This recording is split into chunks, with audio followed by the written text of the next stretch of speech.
நமக்கு ஒரே பிரச்சனை தான். ஆனா மற்ற ஜீவராசிகளுக்கெல்லாம் அதுக்கு வேண்டிய அந்த சாப்பாடு கிடைச்சிருச்சுன்னா அந்த ஜீவராசி ஆயிடும், அமைதியாகி அது ஓய்வுக்கு போயிடும். ஆனா இந்த ஜீவராசி எப்ப வயிறு ஃபுல்லாயிடுச்சோ அடுத்த நிமிஷம் ஏகப்பட்ட சிக்கல்களை என்ன செய்யும், ஆட்டோமேட்டிக்கா கிரியேட் பண்ணி அப்புறம் குத்துதே கொடையே என்ன செய்யும், உட்கார்ந்து ஃபீல் பண்ணும். அப்போ நாம மற்ற ஜீவராசிகளோடு தொடர்புபடுத்தி பார்த்தோம்னா நாம ஒரு மகத்தான ஒரு ஜீவராசி. அதாவது பகுத்தறிவு என்ற ஒரு மிக அற்புதமான ஆராயக்கூடிய ஒரு அறிவு என்ன செய்யப்பட்டிருக்குது, கொடுக்கப்பட்டிருக்குது. அந்த அறிவை நாம இன்னைக்கு ரொம்ப அற்புதமா பயன்படுத்தப்போம். அற்புதமா பயன்படுத்தி ஒரு மிகப்பெரிய ஒரு ஆராய்ச்சியை தங்கப்போம். அந்த ஆராய்ச்சியின் முடிவு உங்க வாழ்க்கைக்கே ஒரு மிகப்பெரிய வெளிச்சமாக என்ன செய்யணும், இருக்கணும். அதற்காக தான் இப்படிப்பட்ட ஒரு ஆராய்ச்சியை இன்னைக்கு நாம இந்த தர்மத்தில் சித்தரோட அருளோட இன்னைக்கு நம்ம தங்கப்போம்.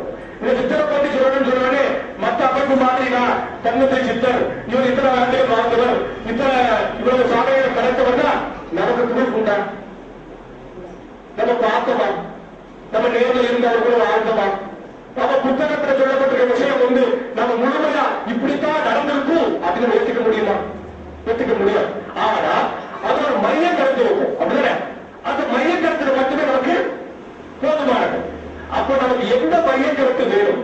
சித்தர்கள் என்ன சொல்றாங்கன்னா, எங்களை பற்றி ஆராய்ந்து உங்களுக்கு ஒன்றும் கிடைக்க போவதில்லை. எல்லாம் புரிஞ்சுக்கோங்க.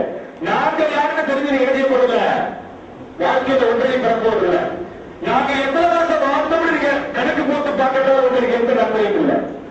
நாங்க எந்த ஊரை சுத்திக்கிட்டு இருந்தோம்ங்கிறத நீங்க உட்கார்ந்து விவாதம் பண்ணிக்கிட்டு இருக்கிறதால உங்களுக்கு எந்த பிரயோஜனமும் இல்ல.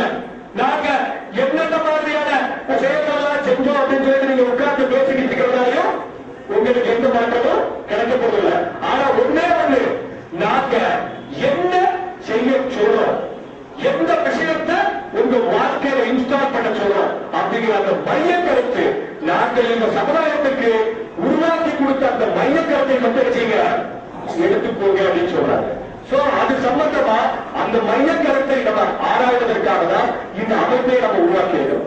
இது ஒரு வழிபாட்டு ஸ்தலம் அல்ல. இங்க வாங்க உங்களுக்கு எல்லாம் கிடைக்கும், இந்த கோயிலுக்கு வாங்க உங்களுக்கு பணம் கிடைக்கும், இந்த கோயிலுக்கு வாங்க உங்களுக்கு ஆரோக்கியம் கிடைக்கும்னு சொல்ற ஒரு விழிப்புணர்வு இல்லாத ஒரு மையம் இல்லை.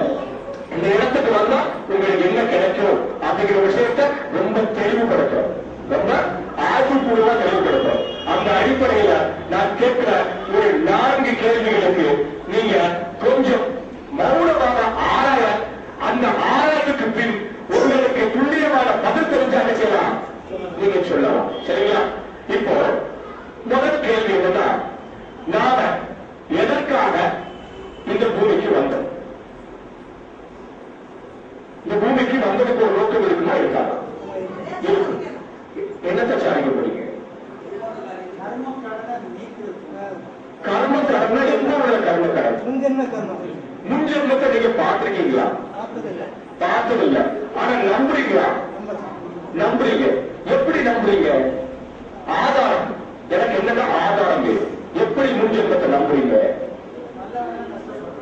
நல்லவங்களா கஷ்டப்படுறான், சரி. கெட்டவங்களா நல்லா இருக்கா, அதனால பூர்வ ஜென்ம வேணாலும் அதுக்கு காரணம் நினைக்கிறீங்க, அப்படிதானே? சரி. வேற உங்களுக்கு ஆதாரபூர்வமான பதில் சொல்ல முடியுமா? முன் ஜென்மத்தை நிரூபிக்க முடியுமா?